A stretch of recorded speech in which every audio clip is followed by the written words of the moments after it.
ایک مرتبہ جنگل بیابان میں مجھے رات ہو گئی، ہر طرف سناٹا طاری تھا اور دور دور تک آبادی کا نام و نشان نہ تھا۔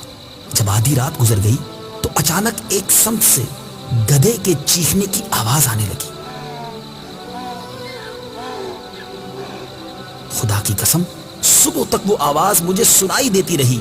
نیند مجھ سے کوسوں دور تھی۔ میں نے وہ رات جاگ کر گزاری۔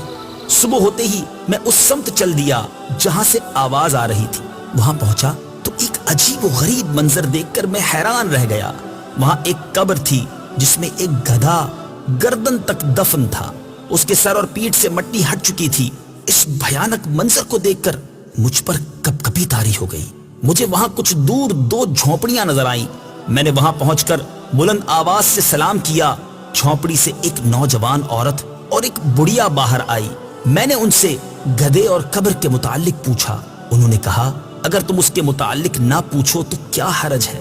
میں نے کہا میں اس بھیانک منظر کے متعلق ضرور دریافت کروں گا، برائے کرم مجھے صورتحال سے آگاہ کر دیجئے۔ عورت نے کہا اچھا اگر تم سننا ہی چاہتے ہو تو سنو۔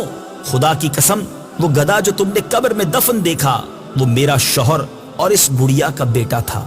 قسم ہے اس ذات کی جس نے گزشتہ رات تمہیں یہ منظر دکھایا، میرا یہ شوہر اپنی ماں کا بہت زیادہ نافرمان تھا۔ میں نے اس سے زیادہ ماں کا نافرمان دنیا میں کوئی نہیں دیکھا۔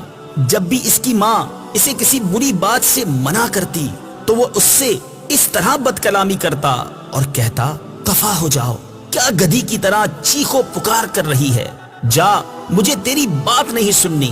آخرکار دکھیاری ماں نے تنگ آ کر کہا اللہ تعالیٰ تجھے گدھے کی طرح بنا دے۔ جب یہ نافرمان مر گیا تو ہم نے اسے دفنا دیا۔ جس دن ہم نے اسے دفنایا اسی دن سے یہ گدھے کی شکل اختیار کر گیا۔ ماں کا نافرمان اور اپنی ماں کو گدھی کہنے والا اب روزانہ اپنی قبر میں گدھے کی طرح چیختا ہے اور ہر رات اس کی قبر سے یہ آواز سنائی دیتی ہے۔